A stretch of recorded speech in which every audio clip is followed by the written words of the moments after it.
A new intro to start a new year. Welcome in everyone to GC Live Talking Tuesday, the first episode of 2024. He's Intern Joe. I'm Mike. You appreciate having you guys here today. And if you're watching throughout South Carolina and heading on down to Florida, and been working your way up the coast, hope everyone stays safe today. We'll try to keep this show to just under an hour. So around that time period, not to play meteorologist here, but that's when the heavy stuff is expected to hit in the Columbia area. So that, God forbid, knock on wood, that everything's going to be safe. But if everyone needs to start paying attention to that, which obviously comes first, you'll be able to do that and you won't miss anything here. So again, we'll try to keep this to about an hour. A lot to get to today since the last time we did one of these shows. Obviously, I was on Joe's show on Sunday, the walkthrough. But as far as what has took place since even going back to, I'd say, 5 days ago, really, South Carolina has landed a handful plus of commitments, transfer players. In addition to that, they were able to pick up a walk-on. So I say all that, Joe, because where South Carolina ranks today, we'll pull this up on the screen for those of you who haven't seen it. Those of you that are Gamecock Central subscribers, you'll know exactly what I'm talking about. But we're going to head on over to the transfer portal rankings. And to sum it up the best way I can with how On3 does their algorithm. Yeah. It calculates how talented a player is. And a lot of it, obviously, from the high school standpoint. But how talented a player is, and it averages out a number. Right. And then in addition to that, the players who left, in this case, South Carolina, 21 players have entered the portal. You're able to get a number there, and it gives you, the comparison. Right. And for South Carolina, according to On3, and I'm going to share the screen with you guys right now, you'll see that South Carolina is doing pretty dang good. Now, having said all that, we'll take a deeper look, Joe, into the transfer portal and what all this means. But as you see right there, and I'll make this a little bit bigger so you guys can see it better depending on where you're watching it on, South Carolina is currently ranked 4th. They're currently ranked 4th. So I'll give you guys the top 5. You see Missouri there coming in at 5. I think the big thing to me, Joe, and again, this is the algorithm. And we can look at that in multiple ways, right? When we talk about recruiting from a high school standpoint, essentially we're talking about an algorithm. Right. We're talking about, how players are ranked, how many stars they have, and you're putting that into a system and it spits out what that number is as far as team rankings. So similar to this, right? So again, no one's saying, all right, hey, let's start a parade. Let's start a parade because South Carolina is ranked 4th right now in the team rankings from a portal standpoint. They were outside of the top 10 a week ago, but they have absolutely climbed with a monster past week. To me, what it shows me is, again, you're looking at it from a computer standpoint. At the end of the day, you play on the field, and we know that they lost Juice Wells. We know that they lost some talent. But at the same time, too, all in all, what South Carolina has been able to do is, yes, they've lost some talent, but they've really reloaded a lot of positions. Running back, we knew that was going to be an issue, certainly after losing Mario Anderson, in addition to the fact that they were very thin there already.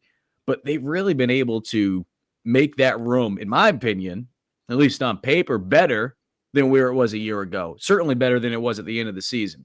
You look at the linebacker room, what they've been able to do, especially through the portal, and put aside the freshmen coming in here, right?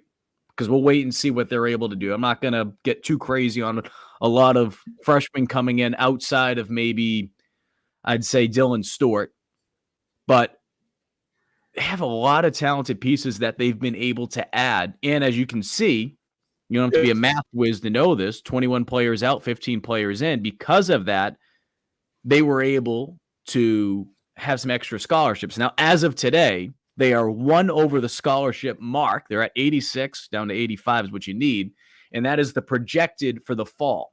So there's certain players right now that did not enroll early as early enrollees for the 2024 class. Obviously, you have guys like Dante Reno, Fred Johnson, right? We can keep going down the list. Cam Pringle, Blake Franks. I mean, you get what I'm trying to get at. Mazio Bennett. So you have early enrollees, but that number is the projection on how many scholarships you're going to have for the fall. What's just your initial thoughts when you see this number, Joe? Yeah. And again, this is just an algorithm, but when you see what South Carolina has been able to do despite losing 21 players and what they've been able to do in terms of flipping the roster around. Yeah, so the 21 and 15 numbers to me, I mean, that just means there's still work left to be done, right? They have to fill up the scholarship numbers if they, want to compete next year. They've done a good job so far, which is why they're at number 4, right, Mike? We talked about it a little bit on my show, expectation versus reality. What this number really means to me is that, South Carolina is getting a lot of good players in the building right now to fill gaps that you need out of the players that you lost, right? It's a case-to-case basis. Shane has talked about that a bunch between, what positions you want high school guys in and what positions you want transfer portal guys in. It changes. And, depending on what you have in the portal that year, that also shakes up. You mentioned the linebacker position. Don't blame power leave. You go stack up at linebacker. And so, it's evolving. South Carolina is doing a really good job of that right now. Do I really think it means a whole lot concrete wise heading into the year? Not necessarily, right? What really means something is the product that's on the field. It should excite you that you're getting guys with experience that have performed at other places. But I mean, ultimately what matters is what happens week 1 when you put the football down. So yeah, it should excite people, but don't put the cart before the horse. You know what I'm saying? So we'll look into some of the players that they've been able to add. I don't want to go too crazy with some of it because, it's been a couple of days old now. And if you really want to take a deeper look, head on over to Gamecock Central. We have breakdowns on all these players who South Carolina has been able to add. And one thing I do want to say, though, about the players they've been able to add, Joe, we've talked about this before between you and I. One thing in particular, and I'll click on this and you guys can see some of the names. We'll talk about the transfers in.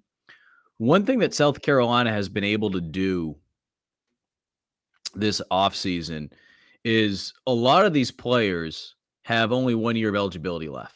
Okay.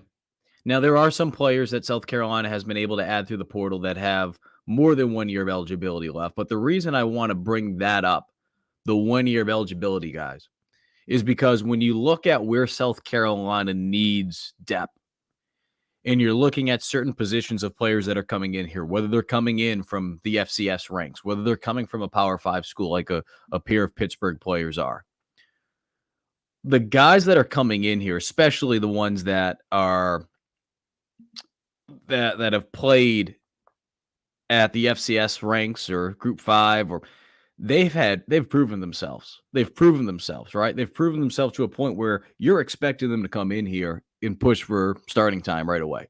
Now, again, we can always do this. We can go position to position. We'll have plenty of time to do that. Spring football, we're a couple months away. We'll be able to do that.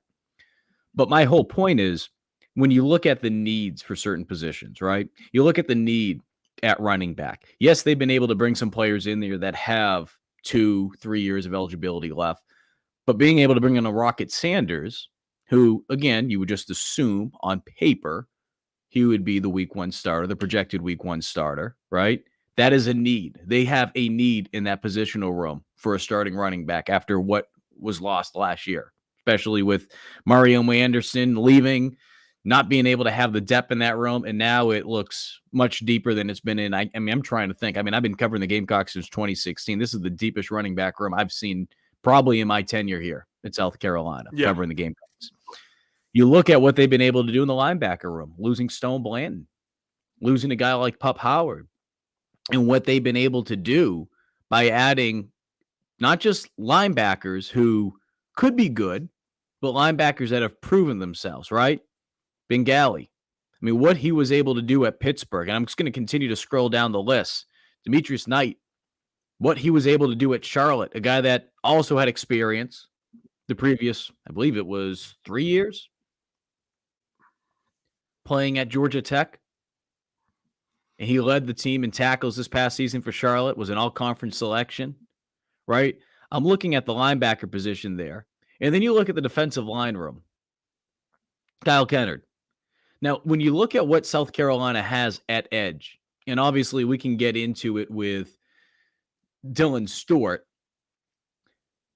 Aside from Dylan, and that's not to say that none of these freshmen will make an impact, because they certainly will. There certainly will be freshmen that will make an impact. But when you look at what South Carolina has, that would be the player that I think everyone would assume, like, all right, that's a guy that can come in here day one and he's going to be able to compete somewhere. He's going to be able to compete for some serious playing time. But you look at, too, adding a guy like Kennard, adding depth, and that was an issue that South Carolina had on the defensive line, specifically defensive tackle. Again, another position they've been able to add plenty of depth to from the portal. So I bring these things up, Joe, because it's not just, okay, they're bringing in guys who have done well at other schools, whether it be at the FCS rank, whether it be at, other Power 5 schools. And again, some of these guys don't have the type of resume that some of these other players have. That'll always be the case. But you're bringing in guys here who can certainly make an impact at positions of need. It's not just, hey, bring this guy in because it looks good. No. Running back, need that. Linebacker room, need that. Receivers, we haven't even talked about that. And again, they still have some question marks there, but they've been able to add a couple pieces there as well. Absolutely. You talk about the defensive line room. Part of Shane's reasoning of going out and getting some help at the defensive line room, one, you're not as deep there. But two, that's one thing that Boogie Huntley and Tonka Hemingway asked for in their exit meetings was help and depth there too. Good teams with depth, the line of scrimmage, no matter offensive line or defensive line, go pretty far, because in the SEC, you're going to face offenses that go a million miles an hour. So you're going to need, big guys that are able to, rotate in and make an impact when they, are called upon. Maybe they might not be starting, but, if they can get in the game and be a game breaker, that's what you want. And a lot of these guys that they're recruiting on the line of scrimmage in the transfer portal are high ceiling guys that, could come in, say somebody goes down, I'm knocking on wood here, is able to step up within, a week or so of, being in the lineup and taking the cracks with the first team, somebody who can step up when needed if you have depth issues. So not only is it more help, but it's also a depth thing. And, when you are stacked like that in, both rooms, offensive line, because you added the guy from, I believe, Oklahoma on the offensive line, Aaron Simmons, I believe, or yeah. Yep. So it's another big addition. Aaron Parks. Yeah, Aaron Parks. Sorry. Again, Mike, you struggled with this on my show, so we just have a lot of guys coming in. It's been 7. There's 7 new guys here, but I think exactly.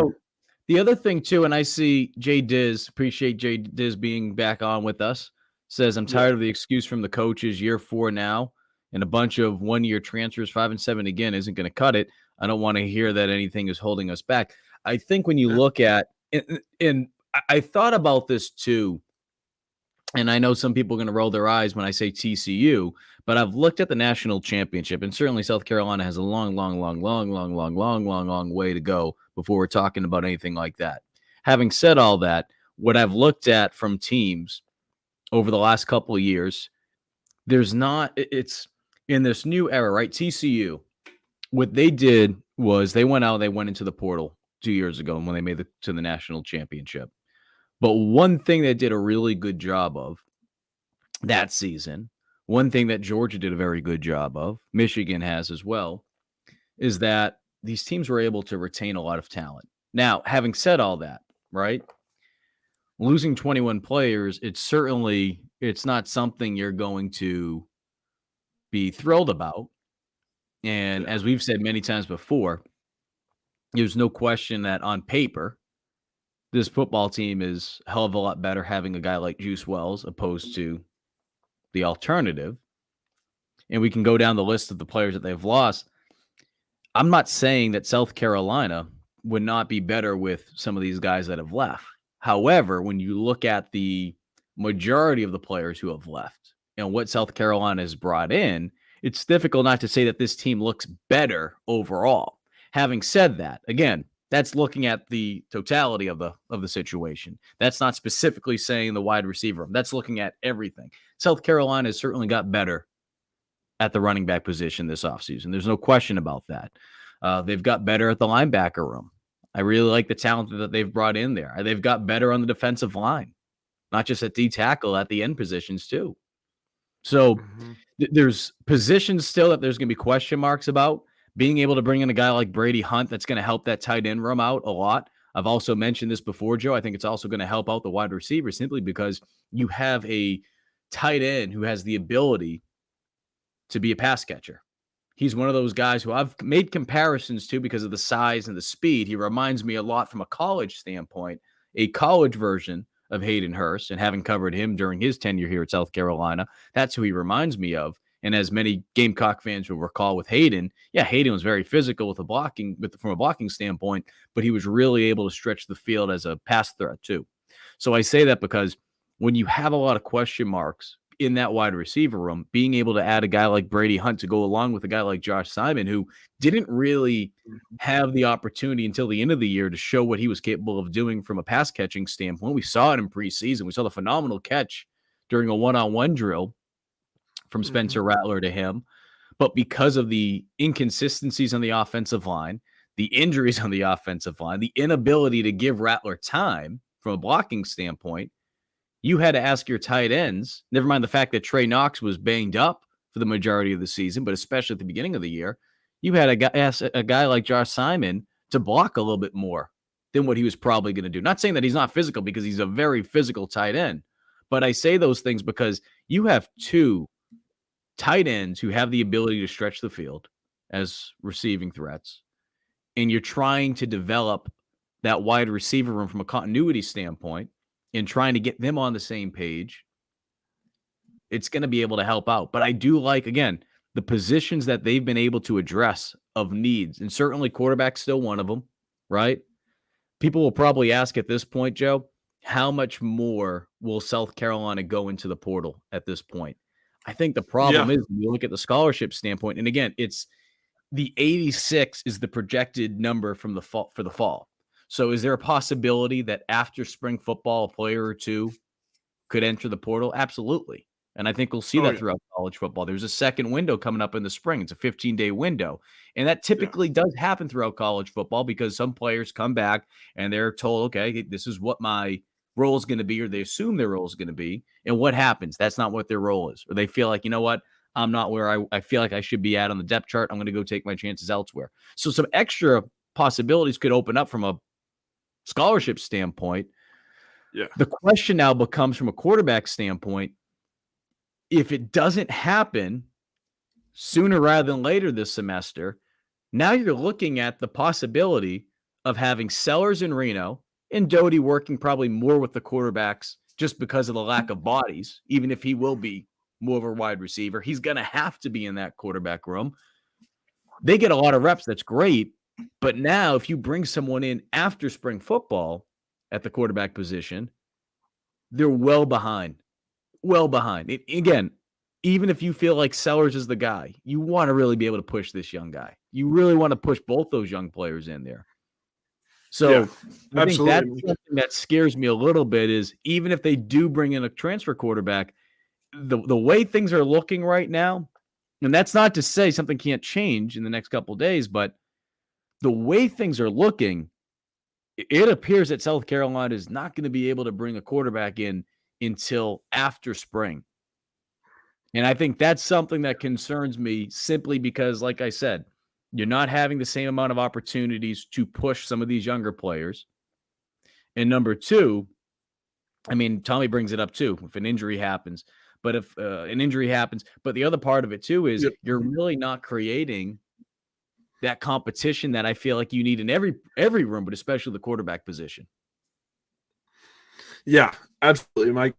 I'm glad Clint brought up the quarterback position because that's certainly one to talk about. You started with the tight end position, so I'll start there as well. Yeah, I think Brady Hunt's a big addition to Josh Simon. I think Josh Simon is your number one going forward, and I think he's ready for that role, right? You got to learn under Trey Knox, a veteran in the game of college football. That was very big for him. And I think Simon, this offseason, he's going to be putting in a lot of work. He's going to be ready to go for that starting tight end. But don't forget about Brady Hunt, right? I think Brady's ready to come in, block, and then do what he needs to do in the passing game as well. But, I mean, we touched on that on my show as well. Brady Hunt's really, really good at blocking. And so to have a guy like that to be able to free up Josh Simon to get vertical more often than not and have Josh Simon blocking. I think that's a very big thing. And then you can also spring Brady as well. He's really good in the passing game. Shane said, I believe where they noticed was against breaking tackles and stuff like that in the open field. So Brady Hunt's a big addition to go with Josh Simon. And then, yeah, obviously the quarterback room, you have to go get a quarterback. Sooner rather than later, you would hope to increase competition.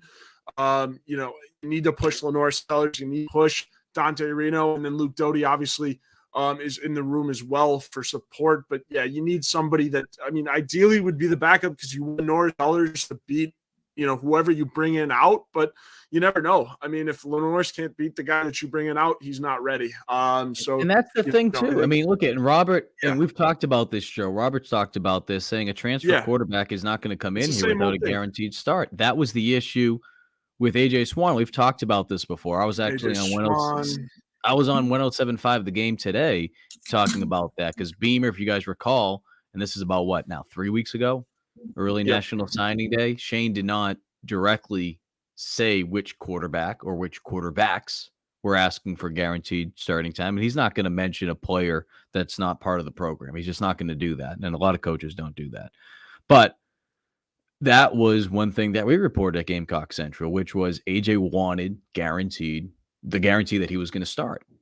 And I know Mommy came out and Mommy said, well, I just want my boy to go to LSU. Listen, I've been around college football a hell of a long time. As a player, doing this, covering this now for over a decade, you deal with situations where a mom, a dad, a brother, a sister, an aunt, an uncle, whatever the case may be, they're going to come out, they're going to say whatever they can to be able to help make their friend, loved one, relative look better, especially when it comes from a competition standpoint. So, look, in that case, he wanted to be able to be guaranteed the starting spot. We've talked about this, I feel like, a lot on this program, especially going back to December when it happened. But I share that because, Robert, that's the challenging part. And I've had this conversation with a former Gamecock quarterback parent. I'm not going to say who. I'm not going to say exactly when this conversation was, not to give you guys an indication of who this player was. So, but we've talked, and he was like, the reality is people don't want to be a backup at South Carolina. And I've said this before, Joe, and I think the logical Gamecock fans will understand this. Some of them won't be as rational about the thought of this, but this isn't Alabama. This isn't Georgia. This isn't LSU. It's true. Yeah. So the idea of coming to South Carolina to be a backup quarterback, to some, they can't fathom that. It's not the same to them. It's a tremendous opportunity to be playing in the SEC. We know what this place is like. But having said that, that's just the reality of it. So I bring those things up because I think the challenging part now is, especially with the quarterback position, right? Because we would be talking about this from a wide receiver standpoint, defensive back, running back, whatever the case may be, right? You want to be able to create depth. You want to be able to create competition. The reality is, we all know, you only have one start. You only have one quarterback. You only have one guy on the field at a time in that spot. So it's difficult when you look at the supply and demand of quarterbacks, right? And a lot of these guys feel like they should be starters. And we can look at the rating systems of where they were when they were coming out of high school. That's great. That's great. Well, guess what? A year goes by, 2 years go by. There's going to be more players coming behind you out of high school, out of the JUCO ranks. Yeah. So I say that because I think the reality is, if a quarterback wants to chase his dream of being a starter, that's great. And that's not to say that South Carolina can't bring in a guy in here who can't push Reno and can't push Sellers to be the starter. But it's just that mentality. And if you have any player that's saying, I want a guaranteed spot, and it happens throughout college football. It happens at college football. So I think, look, if South Carolina wants a talented quarterback, and I think this fan base understands it, and Joe, you said it best. If you bring someone in here and they beat out Sellers, that tells you Sellers just isn't ready to go. Okay. And we're not saying that is the case. And as we've said before, Joe, if you bring someone in here and you're very high on sellers, and I know a lot of us are, if anything, it's only going to bring out the best of them. If anything, it's only going to prove how good he is if he's able to bring out a quarterback that you bring in here from God knows where. They're going to have to bring in someone. They're going to have to bring in. I just don't know if that will happen this spring. And that's kind of where we're at right now. Yeah, you need to bring in somebody, Mike. It's been the conversation we've been having since the start of the offseason, and the quarterbacks hit the portal, Colton Gauthier and Tanner Bailey. So, yeah, you need to make a move at quarterback. I think, having the support at running back helps a lot too. In terms of offense, now you really just have to worry about, a couple positions, right? You've already knocked out the defensive line. You could use a little bit more help at linebacker, defensive back as well, but you're really looking at offensive line and quarterback right now. So, at least it narrows it down. I think in the grand scheme of things, coaches will want, they want their high school guys to fill out the roster, the guys that they recruited, right? They don't want to go into the bowl every single year. That's not what they want to do, because then, you're kind of scrambling. You don't have, what you want exactly to fit into your offense and your scheme and your program. So when you're scrambling like that, it's tough to really fill out what you want and put together the whole vision. So I think every coach in the country is going through this right now. What positions they're gonna have to tend to look for in the portal rather than homegrown guys. So it's tough. It's really tough, and Shane's figuring that out. We talk about that a lot too. As much as the portal evolving, every coach in the country is learning as we are, right? Because so many guys are hitting the portal and so many guys are wanting to transfer and get a new start. So it's a really, really, really hard balance at the moment. Not everybody's dealing with it. Joe, I know you know how I feel about this, and I'll read Travis's comment. Travis, appreciate you being on the program again this week. Travis says, Reno and Sellers don't need to be pushed right now. They need to have confidence built into them. They need to be led, and Doty is perfect for that. Here's the thing, Travis. This is where I disagree with you. Man, I know you bring up, Case Keenum and CJ Stroud. Here's where I disagree with you about that. And it's not apples to apples, but I think back a couple years ago, and I'm not saying that Sellers is this player that I'm going to bring up. I think back a couple years ago when Ryan Helinski was essentially given the keys to be the starting quarterback. The issue there was a lot of stuff behind the scenes that people weren't aware of, which, from what I was basically told, he was given the keys and he just assumed he was going to be the starter.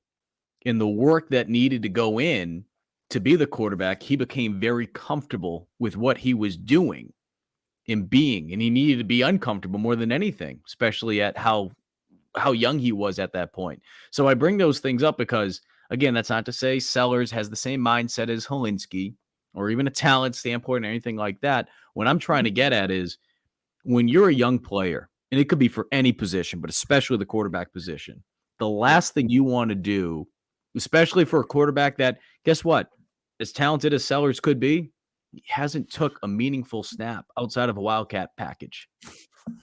A lot of it was garbage time. And I'm not being a Debbie Downer. I would say this about any young quarterback. Right. So my point on him dominating the twos is simple, right? If he's dominating the twos, all that tells you is he deserves a shot with the ones. Absolutely. Right? That's all that does. It doesn't mean is he's gonna have success with the ones. Doesn't mean he's gonna be win a Heisman. No, that tells you he's better than the guys that they're on the second string. So he deserves a shot. That's all. Yep. That's all that says.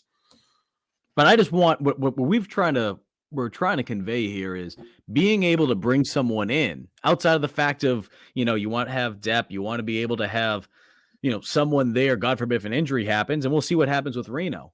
But the reality is Reno hasn't even took a snap. He hasn't even took a snap in a practice for South Carolina. So right now, outside of Doty, who not only is your most productive returning wide receiver, 13 catches last year, Harbor with 12, but he's also your most proven quarterback. Having said all that, if Doty is going to mainly be a wide receiver, and I still think that with the situation they're currently in, and I don't want to, we'll change the subject up. I know we're talking a lot about this, but it's an important topic when we're talking about the quarterback position. Yeah. If you don't have someone in that room to really push someone, that worries me. It really does. It really does, because Sellers goes into the situation thinking, all right, I'm going to be the starter. I don't like that. And I would say that about anybody. I would say that honestly about, outside of the fact of Rattler last year, when you have a guy that you know is going to start, right? You really want to make sure that people feel uncomfortable in that room because it brings out the best in you. Even going back to the days when Connor Shaw and Steven Garcia were there. I mean, Garcia has shared stories that he knew how talented Shaw was, and it brought out the best in him. And Shaw saw how good Garcia was, and obviously Shaw was much younger in his career, but it pushed him to get better. So, I mean, it goes back. It's every cliche under the sun. We talk about, iron sharpens iron, and this is the Boston accent that slips out. Iron sharpens iron. I mean, it's the reality of it, though. Yeah. So that's kind of where I'm at with everything. Yeah, I would agree. And I think again, bottom line is you need to add a quarterback. And that's the other part too, Greg. Right? I mean, Greg says it. Sellers has not even started a game yet. He is young and will need time to develop. That's the other part of it, right? Well, Drew's got a good point too. God forbid, let's just call it for what it is. God forbid Sellers goes in there, and let's just say Sellers just isn't ready. That's not being negative. I mean, I think a lot of people are already like anointing this guy to be the second coming, and he could be very good. He could be having a hell of a Gamecock career. But can we pump the brakes, please? Can we pump the brakes? I mean, go look at what's going on. We make comparisons sometimes to the school in the upstate simply because they're another Power 5 school and they're in your state. Klubnik, I mean, shoot. People are ready for him. Hey, let's throw parades for him. He's the next cut. And guess what happened?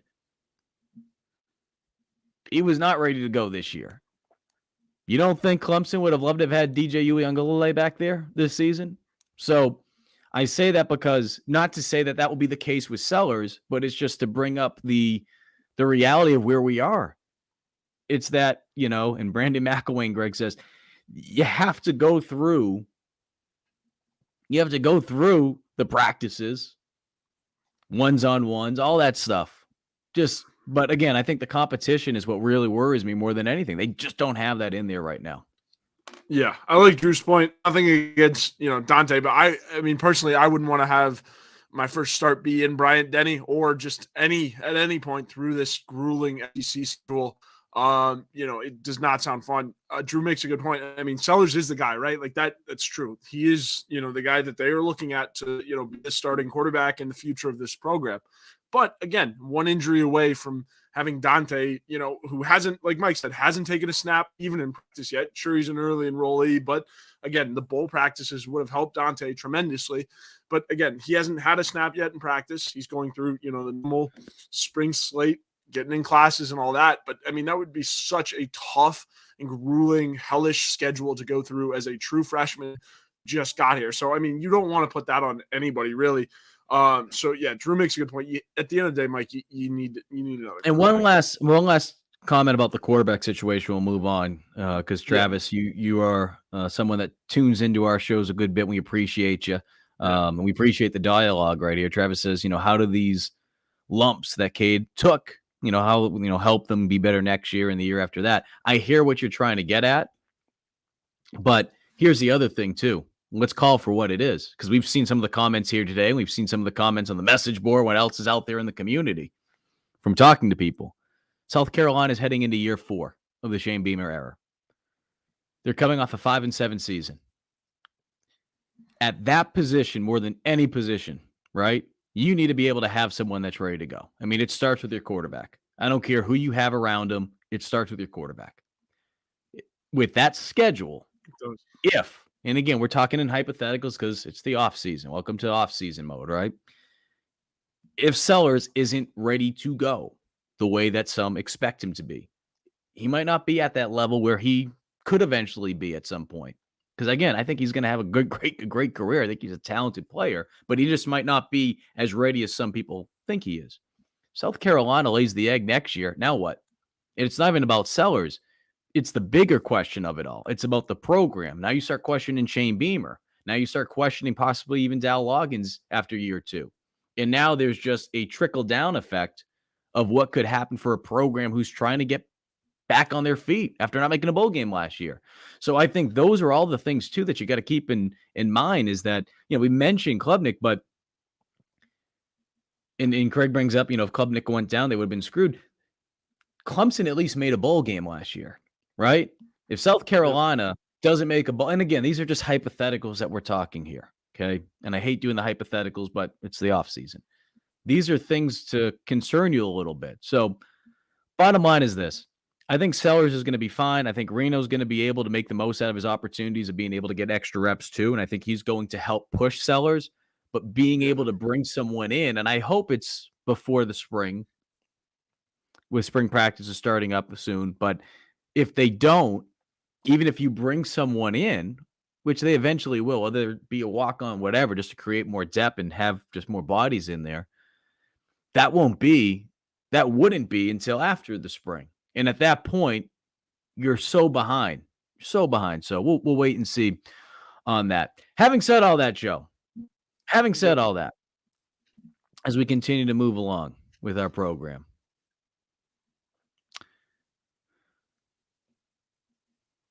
looking at what took place last night in the national championship, and the reason I'm bringing this up, I'm going to bring it back to a South Carolina standpoint, okay? You're looking at a team that was able to do things that in this era, and typically when we're talking about era, we're talking about NIL, we're talking about the transfer portal. That's not exactly what I'm talking about here. Michigan did something that in this era, it feels like we have gotten away from. And those are two things. And Gamecock fans are going to, especially the second one, they were able to win because they dominated running the football, rushed for over 300 yards, set a national championship record. But on top of that, defensively, that was probably the best tackling I've seen from a team in a long time. The open field tackling, the ability to get off the field on third downs, some of those stops they had. I share those things because when I look at South Carolina, you think for next season, right? And there's a lot of question marks about what this South Carolina team will look like. As far as we talked about quarterback for a good 10 minutes for crying out loud. Yeah. How does South Carolina win next season in your mind? Tough schedule, right? And again, this is what I'm trying to get at is this. Michigan did things, and obviously they had the players too. You need the players to be able to do that. When you look at South Carolina's roster for next season, question marks about the quarterback position, question marks about the depth, improving production from the wide receiver room. Obviously, they're still trying to figure out what's going to happen with the offensive line. I feel like the offensive line will take a step forward just because a lot of those younger players were able to develop, right? Luedecke and Babalade, Trevon Baugh. You're going to get Marquis Anderson back, who was banged up all season. So I bring those things up because, and Craig mentions the word identity. What are you looking at early on from where we are on January 9th, which is very difficult sometimes to try to figure out what the hell the identity is. We try to figure out sometimes 3-4 weeks into a season. But when you want to look at South Carolina, what can that identity be if they want to be successful this upcoming season? Will it be running the football? Yeah, I mean, I think it's a big question, right? But I think that I took away from Michigan is that they have all of their players that are in the skill positions are the ones that are so key to your team. Those players are homegrown. Those kids are from the Midwest. I think Blake Corum's from Ohio, but they're getting kids from the area, and they're sticking at Michigan, right? Sure, Michigan had some transfers across the board, right, as any team does, but they were old and they were they stayed in the program. They trusted the process. I think that's really, really, really, really hard to do in college football. And so it's kind of a blueprint when you can do it, trusting the homegrown talent in the skilled positions. And I think that's one thing South Carolina is doing with Lenore Sellers and, also trying to do with their offensive line is keep it in home, keep the guys that, want to play for your university and want to play there for a long time. I think that's one of the foundations or the building block of roster construction in college football at the moment. If you can do that and do it well, and keep the guys in-house and, not have guys that are, local or at least close to, transferring out, I think that's the biggest thing. And Michigan did it, perfectly last night. They played fundamental football and won because of that. Mike, you brought up the tackling as well. I think, keeping guys home on the defensive end is another big thing, right? You want offensive linemen, running backs, and then DB. I think you're seeing that as well. South Carolina's having a lot of success from defensive backs from the state of South Carolina, Nick Eamon-Warry, DQ Smith, to name a few. So you want to keep homegrown talent as much as you can. And you saw that as well with Spurrier's teams, how much success he had. That was keeping homegrown talent, home. So Shane's doing a good job of that so far.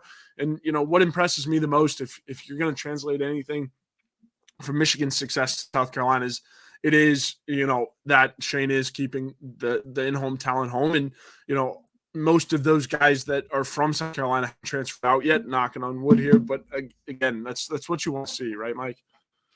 So I think when we talk about what the identity of what the South Carolina team could be, and again, this is very, very, very early, but it's off-season mode. And this is what I wanted. The reason I'm bringing all this up, of course, if you're just joining us, talking about the national championship last night between Michigan and Washington and how Michigan was able to do it, running the football, good tackling.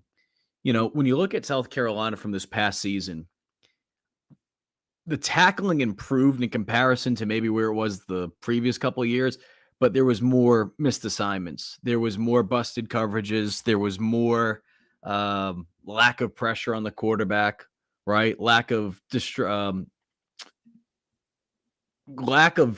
putting pressure on the quarterback, sacks, being able to do stuff like that, being able to play from a defensive standpoint with the opposition playing from behind the sticks. So I say that because, and it goes without saying, if this team wants to be better next season, defensively, they have to be able to clean up a lot of things, right? The busted coverages, certainly. And I do feel better, and we've talked about this before, Joe, if Jalen Kilgore is your starting nickel, which I would say at this point, it looks that way, especially when you look at the fact of DQ Smith coming back. Yeah, he didn't have the best year in comparison to what he did his freshman season, his All-American year. And then you have Nick Eamon-Warry, who was also an All-American that same year, coming back. And then you have Kilgore, of course, who had an All-American year this past season. So you have 3 All-Americans back next season. And as we mentioned before, you're trying to find a way to make sure that you're keeping all 3 of them on the field, because the last thing you want to do, and I think this is what we talked about before, Joe, I think one of the issues that South Carolina had last year, especially when Nick went down as early as he did, Kilgore started balling out. And you weren't going to take Kilgore off the field, but at the same time, too, he was playing so damn good. And I think as the season went on, he got more comfortable playing nickel. And that's why when they needed a nickel, they try to fool around with, okay, let's put Nick out there because now we can keep all 3 of those guys out there. Because what happens if you don't play one of those guys? Well, guess what? One of those guys is going to enter the portal and someone's going to go pay him and he'll go somewhere else. So I think that's one of the reasons why we saw South Carolina do some of the things they did from a defensive standpoint last year, experimenting with Nick. But I think they're going to look better from that standpoint. And then after that, I mean, shoot. And I think JWM41 says it, no quarterback pressure, right? I don't care who you have in the defensive backfield. If you can't put pressure on the quarterback at some point, they're going to be able to. That's why they got guys like Dylan Stewart. That's why they went after pass rushers. Correct. Yeah. Pass rushers. Kennard from Pittsburgh, they're bringing in guys that are going to be able to put pressure on the ball. Now, in addition to that, we talk about the tackling and what they were able to do. Some of the linebackers they were able to pick up. Obviously, Debo's coming back, Debo Williams. We'll see what happens with Mo Kaba, for any of those who have missed the reports over the last couple of weeks. And I said the last couple of weeks, go back to early National Signing Day, but we've been talking about Mo and how he's making good progress. I'm paraphrasing from what Shane said on early National Signing Day, but he's making good progress. That he's someone that, if healthy, even if he's just 70% healthy, with the new additions at linebacker, the defense should be in good shape. Now, the question now becomes South Carolina be able to cover, right? The corner situation. And I look at that. But all in all, by being able to put more pressure on, I think it's going to clean things up for South Carolina overall. And it's going to help out the defensive backs more than anything because now you're putting more pressure on the quarterback. Okay. Now let's flip to the other side of the football. Is this a team that, especially, if they're falling behind in some of these games, it's going to be difficult to do?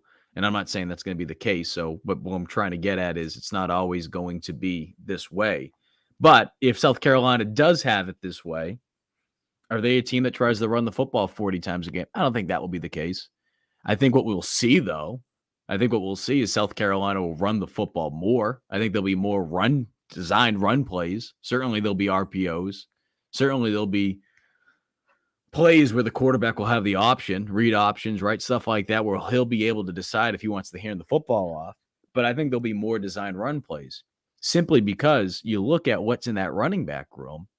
And again, with the question marks at the wide receiver position, at the quarterback position, especially early on in the season, you look at that week 1 matchup against Old Dominion.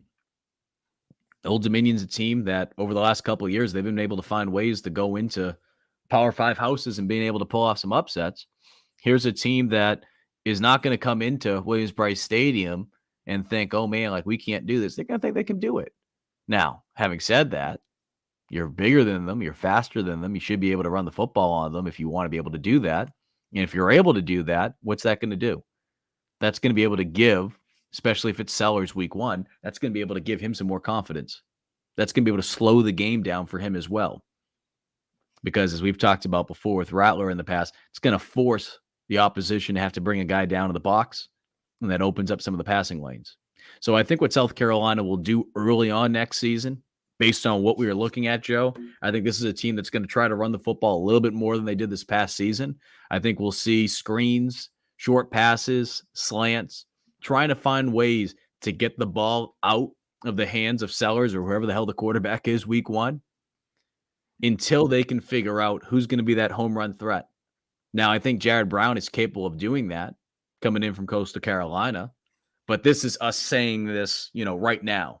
And until we see Jared out there in the spring and see what he looks like from a continuity standpoint, I think that's what we'll see from South Carolina. I think this will be a team that will try to use their speed, and then certainly their size at the running back position, starting with Rocket Sanders, to try to beat you in trying to help out a young quarterback.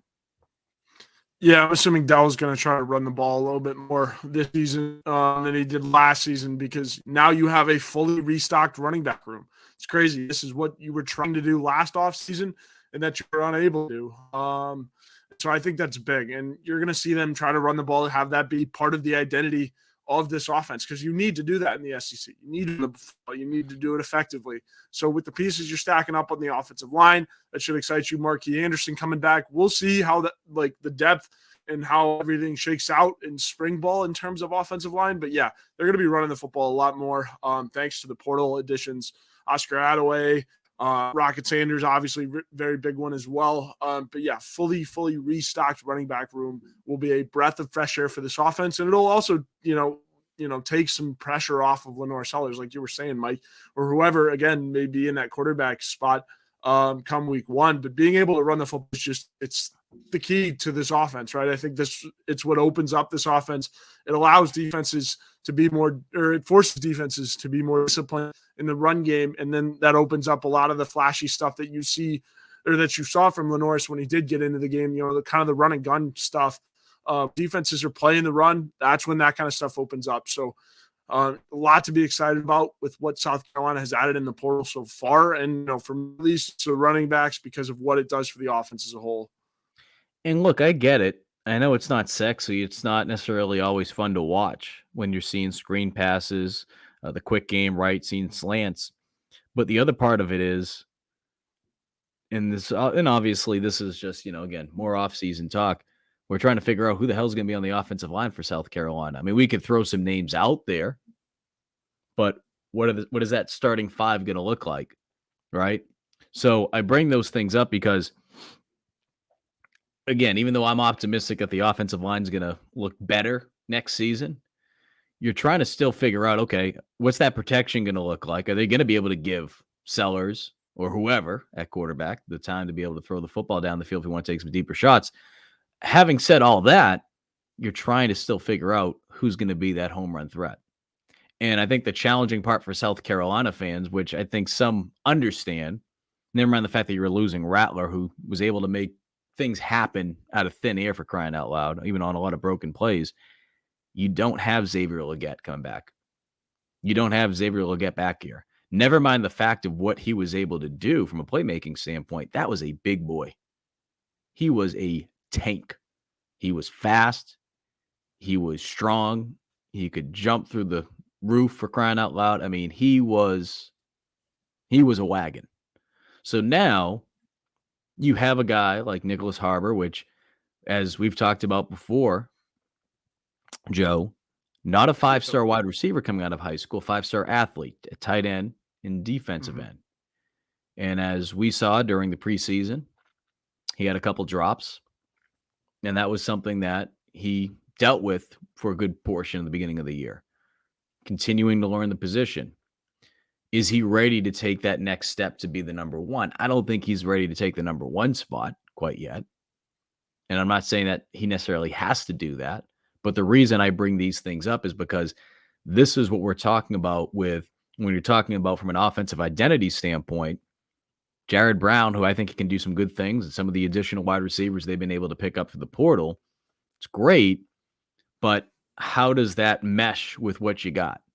You know, I do think that we're going to see some of the guys from the class of 2023, right? A guy like Elijah Caldwell, who was banged up early on in the season. I think we're going to see some of those guys who really didn't either have an opportunity for one reason or another, or maybe they just didn't get an opportunity. I think we're going to see someone from that class take a big step forward. I've also shared before how big I am on Russell and some of the things that he was able to do and the opportunities he was able to get last season. But when we're talking about a lot of these guys, they're not number one receivers. You know, they're not number one. They're guys that you could see playing at that 2 spot, 3 spot, even 4. They're not ones. Not right now, at least. So I think that's the biggest question for me is who is going to be that guy?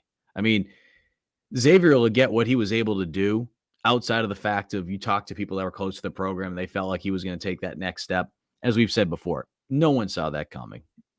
I don't even think Xavier saw that coming, simply because Juice Wells was not expected to be hurt, right? And then he goes down and Xavier has to become the number one wide receiver, not just the number one wide receiver, but one of the top wide receivers in the country. So I don't know who that guy is. And that's going to be something that we'll talk more about this offseason. Who can be that number one wide receiver? Is it going to be Jared Brown? I mean, right now on paper, you would assume he'd be. You would assume he'd be the number one guy. Will he be the number one guy, though? You're not working with a lot right now from a returning production standpoint. No, you're not. And I mean, you essentially went to the portal to get veteran guys to bring up Nick Harbor. Now, on your point on Nick Harbor not being ready to start, I mean, I agree to be the number one guy, right? There's multiple receivers on the field. But I mean, I think we saw flashes of Nick Harbor being capable to number one. I think that Missouri game showed a lot in terms of, his readiness. But again, I think, he's, more fit for number two. And then, use all these weapons. Every weapon that is in the wide receiver room, if they come in and compete the way that, Shane wants them to, day in and day out, everyone should see the field. So, it'll be a big deal to see, who's seeing the field throughout summer ball in terms of these transfer guys. Nick Harbor will be in the rotation. And Mike, I will also add this. Harbor will have his first full season of track, D1 track, I will say, too. So it'll be interesting to see if there's an adjustment period or if it helps, if it doesn't help. Just kind of seeing how that works out this summer will be really interesting. I would assume it helps, but also, he's got to keep those hands active. That's one thing I think the biggest hurdle, if you will, no pun intended, for guys making the leap from track is, keeping the hands in shape, right? The speed and all of that is there, and that's an advantage. But got to keep the hands in shape. So we'll see what happens with Harbor going into the summer. I think he'll be fine, but yeah, it'll be a big season for him in terms of, being on the field, because there will be no doubt he will be on the field. So we'll see what his production looks like going forward. And Travis brings up, he throws out his prediction, throwing out Gage Leverdane coming in from Miami of Ohio, and he's a young man that did some good things. He did some really nice things over there the last couple of years. But last season, 679 yards, 6 touchdowns. I think when you look at, and he was someone that was in contact with a lot of different schools when he hit the portal. I mean, we're talking Michigan State, Ole Miss, Houston, Baylor, Memphis, Tulane, California, Minnesota, Marshall, Mississippi State, Arkansas, Tennessee, Louisville, Auburn, Miami, Kentucky. I mean, you get the point. Washington. He had over 1,200 receiving yards in 2 seasons there. So I bring this up because he is someone that certainly could be in position to be the number one guy, Travis. I really like Jared Brown, not the biggest guy, but he's someone I feel like, and you need it, right? You need it for every team. You need to be able to have someone that has the ability to stretch the field. And I'm not saying Gage isn't capable of doing that. Certainly he has the speed to do it, but I think Jared will probably be that guy. Now, here's the question, right? We can get high on some of these players right now. The reality is not every player is going to come in here, especially the guys that only have 1 year left, and they're not going to make an impact the way that you would like them to do. I mean, that's just the reality of it. I mean, just like from a high school recruiting standpoint, some players come in here and they just don't make the impact. And that's not being Debbie Downer, but that's just the reality of it. And I mean, it's not just South Carolina, but if you go over to Gamecock Central, I've done stories about it. The players that have come in through the portal, South Carolina last season, yeah, not the most production from the players that came in. I mean, it happens overall. Year before that, though, some guys you're going to miss on, but there were some guys, too, that came in here, did some good things. We can go back to Beamer's first year, too. Carlins Patelos of the world, all that, right? So it always happens. It always happens that there'll be some guys that will make a difference, and there'll be some guys that don't. Batman asked me about the Oklahoma offensive lineman that South Carolina was able to land over the weekend. And that is offensive tackle Aaron Parks that you mentioned earlier today, Joe. Mm-hmm. I said this before, right? When you look at a player like Parks and you look at a player, too, like Goodwine, the transfer defensive lineman from Alabama, South Carolina was able to pick up.